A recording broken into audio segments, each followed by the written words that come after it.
बहुत दिन पहले की बात है।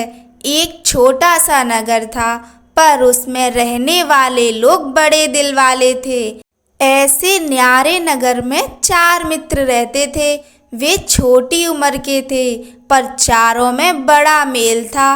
उनमें एक था राजकुमार, दूसरा राजा के मंत्री का पुत्र, तीसरा साहूकार का लड़का और चौथा एक किसान का बेटा। चारों साथ साथ खाते पीते और खेलते घूमते थे। एक दिन किसान ने अपने पुत्र से कहा, देखो बेटा, तुम्हारे तीनों साथी धनवान हैं और हम गरीब हैं। भला धरती और आसमान का क्या मेल। लड़का बोला, नहीं पिताजी, मैं उनका साथ नहीं छोड़ सकता। बेशक यह घर छोड़ सकता हूँ। बाप यह सुनकर आग बबूला हो गया और लड़के को तुरंत घर छोड़ जाने की आज्ञा दी। लड़के ने भी राम की भांति अपने पिता की आज्ञा सिरोधार्य कर ली और सीधा अपने मित्रों के पास पहुंचा। उन्हें सारी बात बताई। सबने तय किया कि हम भी अपना अपना घर छोड़कर मित्र के साथ जाएंगे। इसके बाद सबने अपने घर और गांव से विदा ले ली और वन की ओर चल पड़े। धीरे धीरे सूरज पश्चिम के समुंदर में डूबता गया और धरती पर अंधेरा छाने लगा। चारों वन से गुजर रहे थे। काली रात थी। वन में तरह तरह की आवाजें सुनकर सब डरने लगे।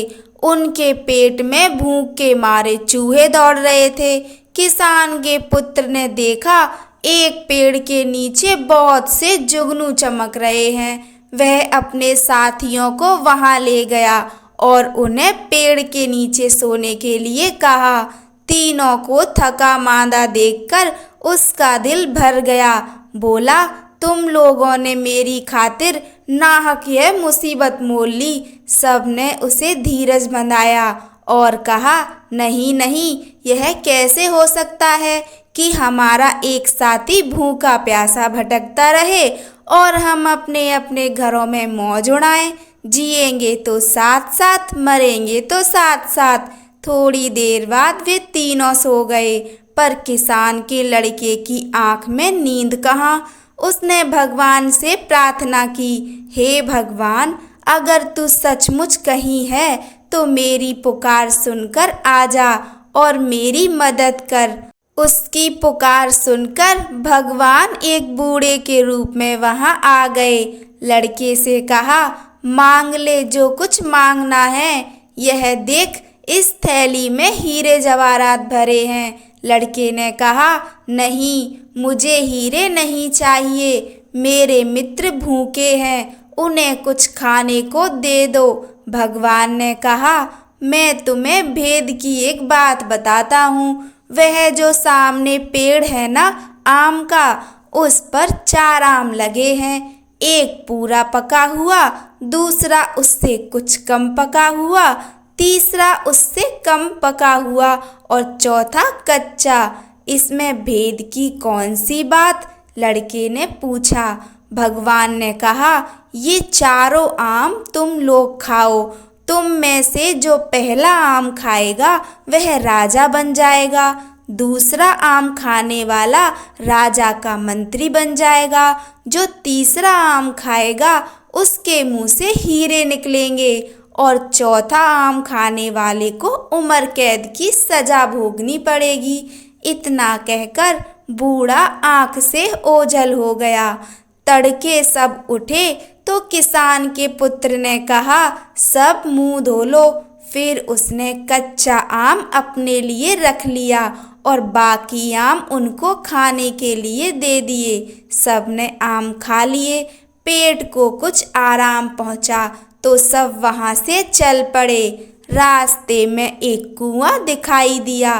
काफी देर तक चलते रहने से सबको फिर से भूख प्यास लग आई, इसलिए वे पानी पीने लगे। राजकुमार ने मुंह धोने के इरादे से पानी पिया और फिर थूक दिया। उसके मुंह से 3 हीरे निकल आए। उसे हीरे की परख थी। उसने चुपचाप हीरे अपनी जेब में रख लिए। दूसरे दिन सुबह एक राजधानी में पहुंचने के बाद उसने एक हीरा निकालकर मंत्री के पुत्र को दिया और खाने के लिए कुछ ले आने को कहा। वह हीरा लेकर बाजार पहुंचा तो देखता क्या है कि रास्ते में बहुत से लोग जमा हो गए हैं। कंधे से कंधा ठिल रहा है। गाजे बाजे के साथ एक हाथी आ रहा है। उसने एक आदमी से पूछा, क्यों भाई, यह शोर कैसा है? अरे तुम्हें नहीं मालूम? उस आदमी ने विस्मय से कहा, नहीं तो, यहाँ का राजा बिना संतान के मर गया है। राज के लिए राजा चाहिए, इसलिए इस हाथी को रास्ते में छोड़ा गया है। वही राजा चुनेगा। सो कैसे? हाथी की सूंड में वह फूलमाला देख रहे हो ना?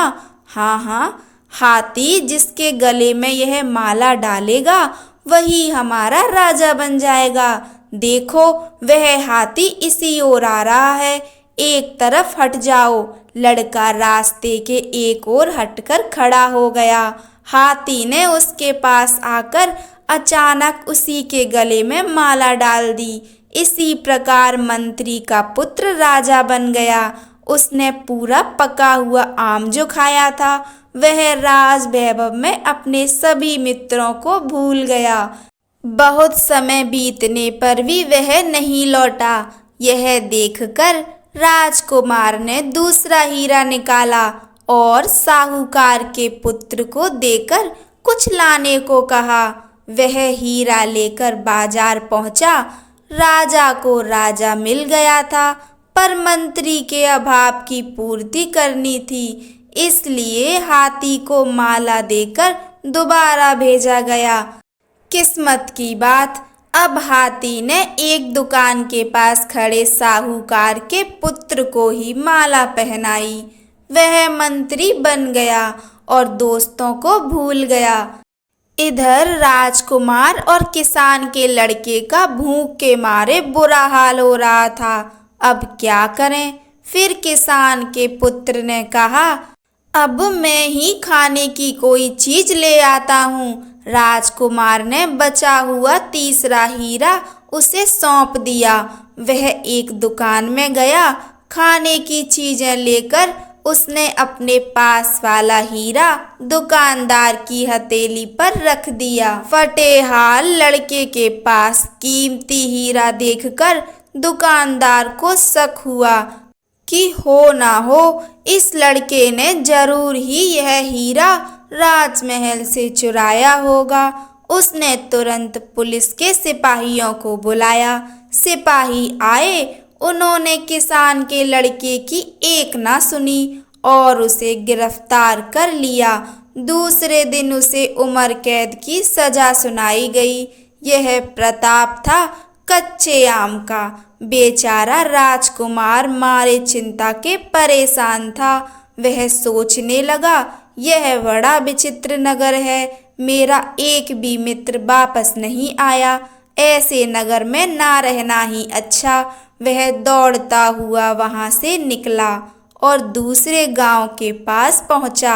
रास्ते में उसे एक किसान मिला जो सिर पर रोटी की पोटली रखे अपने घर लौट रहा था।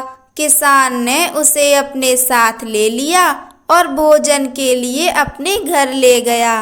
किसान के घर पहुंचने के बाद राजकुमार ने देखा कि किसान की हालत बड़ी खराब है। किसान ने उसे अच्छी तरह नहलाया और कहा, मैं गांव का मुखिया था। रोज 3 करोड़ लोगों को दान देता था, पर अब कौड़ी कौड़ी के लिए मोहताज हूँ। राजकुमार बड़ा भूखा था। उसने जो रूखी सूखी रोटी मिली वह खा ली। दूसरे दिन सुबह उठने के बाद जब उसने मुंह धोया तो फिर से मुंह से 3 हीरे निकले। वे हीरे उसने किसान को दे दिए। किसान फिर धनवान बन गया और उसने 3 करोड़ का दान फिर से आरंभ कर दिया। राजकुमार वहीं रहने लगा और किसान भी उससे पुत्रवत प्रेम करने लगा। किसान के खेत में काम करने वाली एक औरत से यह सुख नहीं देखा गया। उसने एक वेश्या को सारी बात सुनाकर कहा, उस लड़के को भगा कर ले आओ तो तुम्हें इतना धन मिलेगा कि जिंदगी भर चैन की बंसी बजाती रहोगी। अब वेश्या ने एक किसान औरत का रूप रख लिया और किसान के घर जाकर कहा, मैं इसकी माँ हूँ, यह दुलारा मेरी आँखों का तारा है, मैं इसके बिना कैसे जी सकूंगी, इसे मेरे साथ भेज दो। किसान को उसकी बात जच गई। राजकुमार भी भुलावे में आकर उसके पीछे पीछे चल दिया। घर आने पर वेश्या ने राजकुमार को खूब शराब पिलाई। उसने सोचा, लड़का उल्टी करेगा तो बहुत से हीरे एक साथ निकल आएंगे। उसकी इच्छा के अनुसार लड़के को उल्टी हो गई, लेकिन हीरा एक भी नहीं निकला। क्रोधित होकर उसने राजकुमार को बहुत पीटा और उसे किसान के मकान के पीछे एक गड्ढे में डाल दिया। राजकुमार बेहोश हो गया था। होश में आने पर उसने सोचा, अब किसान के घर जाना ठीक नहीं होगा, इसलिए उसने बदन पर राख मल ली और सन्यासी बनकर वहां से चल दिया। रास्ते में उसे सोने की एक रस्सी पड़ी हुई दिखाई दी। जैसे ही उसने रस्सी उठाई, वह अचानक सुनहरे रंग का तोता बन गया।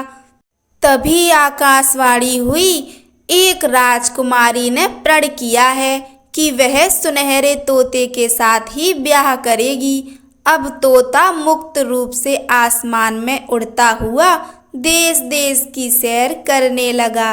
होते होते एक दिन वह उसी राजमहल के पास पहुंचा जहां की राजकुमारी दिन रात सुनहरे तोते की राह देख रही थी और दिन ब दिन दुबली होती जा रही थी। उसने राजा से कहा, मैं इस सुनहरे तोते के साथ ही ब्याह करूंगी। राजा को बड़ा दुख हुआ कि ऐसी सुंदर राजकुमारी एक तोते के साथ ब्याह करेगी, पर उसकी एक ना चली। आखिर सुनहरे तोते के साथ राजकुमारी का ब्याह हो गया। ब्याह होते ही तोता सुंदर राजकुमार बन गया।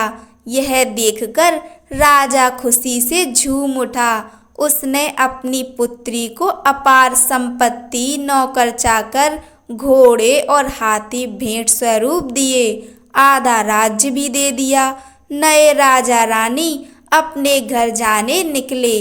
राजा अपने गांव के मुखिया किसान से मिलने गया, जो फिर गरीब बन गया था। राजा ने उसे काफी संपत्ति दी, जिससे उसका 3 करोड़ का दान कार्य फिर से चालू हो गया। अब राजकुमार को अपने मित्रों की याद आई। उसने पड़ोस के राज्य की राजधानी पर हमला करने की घोषणा की, पर लड़ाई आरंभ होने से पहले ही उस राज्य का राजा अपने सरदारों, मुसाहिबों सहित राजकुमार से मिलने आया।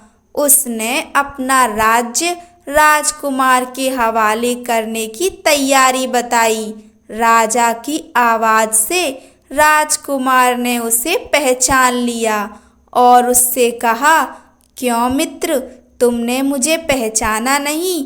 दोनों ने एक दूसरे को पहचाना तो दोनों की खुशी का ठिकाना नहीं रहा। अब दोनों ने मिलकर अपने साथी किसान के पुत्र को खोजना आरंभ किया। राजकुमार को यह बात खलने लगी कि उसकी खातिर मित्र को कारावास भुगतना पड़ा।